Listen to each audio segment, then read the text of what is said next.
menjelaskan mengenai absorpsi dan adsorpsi. Baiklah, yang pertama yaitu absorpsi.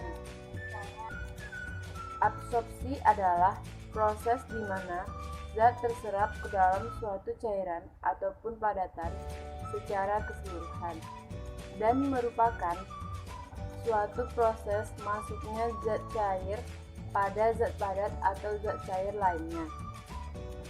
Absorpsi ini terjadi ketika suatu partikel memasuki atau melewati suatu material yang bersifat ruah atau bulky.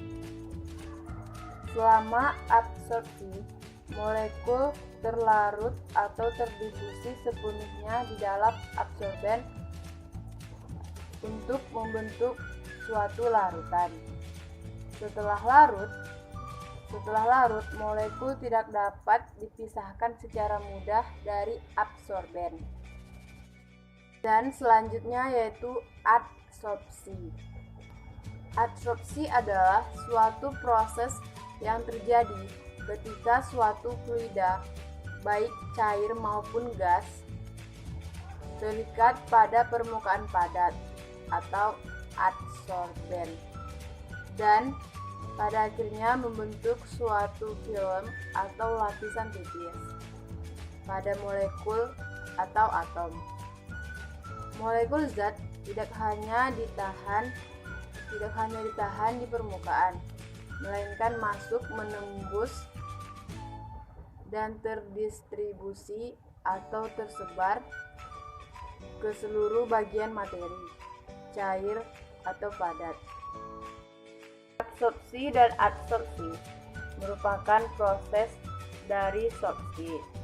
Namun, absorpsi dan adsorpsi ini memiliki perbedaan. Perbedaannya bisa dilihat dari gambar di samping ini.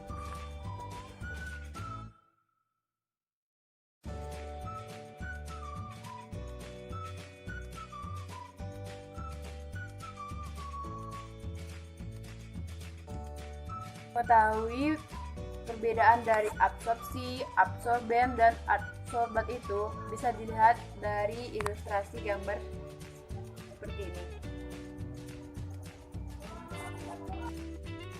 Baiklah, saya akan memberikan contoh dari absorpsi dan adsorpsi. Contoh dari absorpsi yang pertama yaitu air yang terabsorpsi oleh spons. Lalu yang kedua yaitu uap air diabsorpsi oleh CaCl2 menjadi CaCl2 anhidrat. Dan untuk contoh adsorpsi yaitu penyerapan uap air oleh silika gel. Baiklah, selanjutnya itu macam-macam isoterm adsorpsi. Isoterm adsorpsi ini terbagi menjadi 3. Yang pertama yaitu isoterm Langmuir, yang kedua yaitu isoterm BET, dan yang ketiga yaitu isoterm Cranbridge. Untuk isoterm Langmuir berasumsi bahwa adsorben mempunyai permukaan yang homogen dan hanya dapat mengadsorpsi satu molekul adsorbat untuk setiap molekul adsorbennya. Selanjutnya, semua proses adsorpsi dilakukan dengan mekanisme yang sama dan hanya terbentuk satu lapisan tunggal saat adsorpsi maksimum.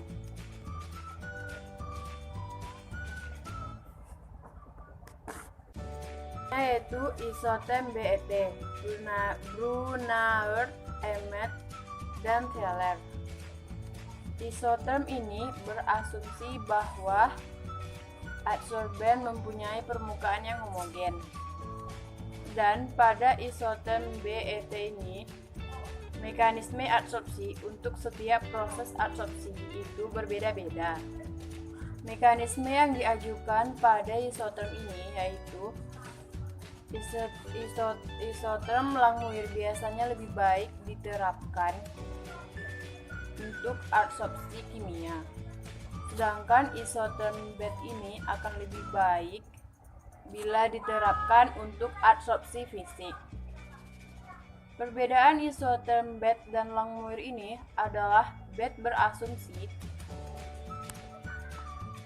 telah membentuk lebih dari satu lapisan adsorbat di permukaannya. Yang terakhir yaitu isotherm Freundlich.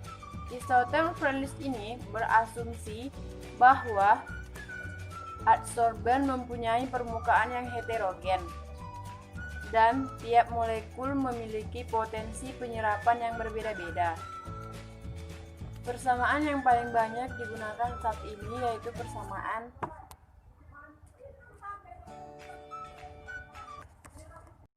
Sekian video dari saya, jika ada kesalahan mohon dimaafkan.